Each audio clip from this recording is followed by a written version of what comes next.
بسمہ تعالی۔ قرآن کا سبق نمبر 1۔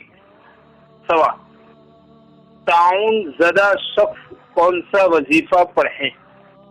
جواب: ہر دعا یقین اور استحضار کے ساتھ پڑھیں، یعنی مانگے۔ دعاؤں کا فائدہ فرائض کے اہتمام پر موقوف ہے، اس لیے تمام فرائض کا اہتمام نہایت ضروری ہے۔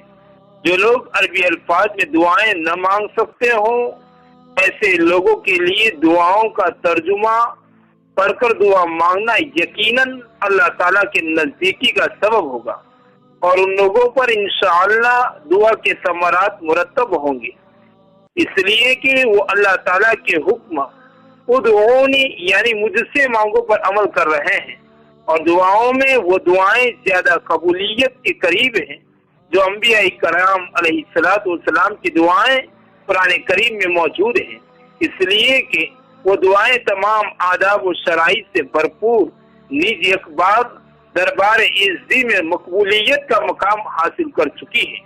پھر وہ دعائیں جن کا مضمون نبی کریم صلی اللہ علیہ وسلم سے ثابت ہے، تو تعاون ذرا شخص اپنی بیماری میں اللہ نہ کرے جب مبتلا ہو جائیں تو یہ وظیفہ پڑھیں: انی مسنی الضر وانت ارحم الراحمین، کثرت سے پڑھتا رہے، کیونکہ روایتوں میں آیا ہے کہ اللہ تعالیٰ نے حضرت ایوب علیہ السلام کو ایک عجیب و غریب بیماری میں مبتلا فرما کر آزمایا تھا، تو اس وقت حضرت ایوب علیہ السلام نے اللہ تعالیٰ سے یہ دعا کی: انی مسنی الضر وانت ارحم الراحمین۔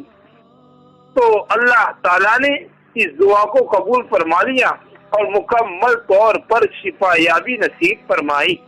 اعوذ باللہ من الشیطان الرجیم، بسم اللہ الرحمن الرحیم۔ وَأَيُّوبَ إِذْ نَادَى رَبَّهُ أَنِّي مَسَّنِيَ الضُّرُّ وَأَنْتَ أَرْحَمُ الرَّاحِمِينَ فَاسْتَجَبْنَا لَهُ فَكَشَفْنَا مَا بِهِ مِنْ ضُرٍّ۔ پارہ نمبر 17، آیت نمبر 83-84، سورہ انبیاء۔